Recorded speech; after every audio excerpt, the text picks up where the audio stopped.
اور شہر میں عورتیں گفتگویں کرنے لگیں کہ عزیز کی بیوی اپنے غلام کو اپنی طرف مائل کرنا چاہتی ہے اور اس کی محبت اس کے دل میں گھر کر گئی ہے،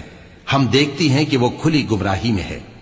پھر جب زلیخا نے ان عورتوں کی گفتگو جو حقیقت میں دیدار یوسف کے لیے ایک چال تھی سنی تو ان کے پاس دعوت کا پیغام بھیجا اور ان کے لیے ایک محفل مرتب کی اور پھل تراشنے کے لیے ہر ایک کو ایک ایک چھری دی اور یوسف سے کہا کہ ان کے سامنے آؤ۔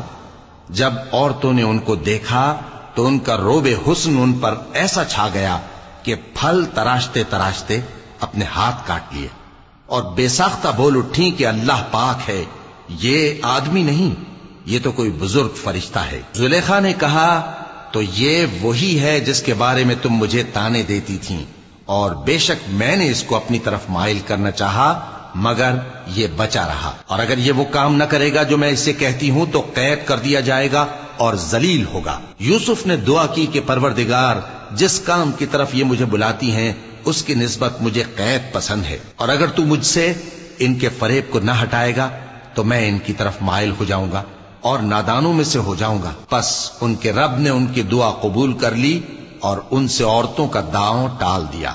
بے شک وہی تو سننے والا ہے، جاننے والا ہے۔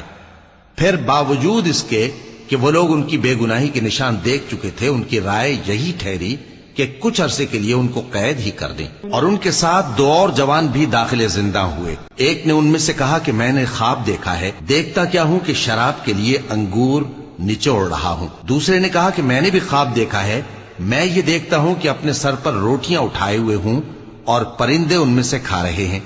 تو ہمیں ان کی تعبیر بتا دیجئے کہ ہم تمہیں نیکوکار دیکھتے ہیں۔ یوسف نے کہا کہ جو کھانا تم کو ملنے والا ہے وہ آنے نہیں پائے گا کہ میں اس سے پہلے تم کو اس کی تعبیر بتا دوں گا۔ یہ ان باتوں میں سے ہے جو میرے پروردگار نے مجھے سکھائی ہیں۔ جو لوگ اللہ پر ایمان نہیں لاتے اور آخرت کا انکار کرتے ہیں، میں نے ان کا مذہب چھوڑ دیا ہے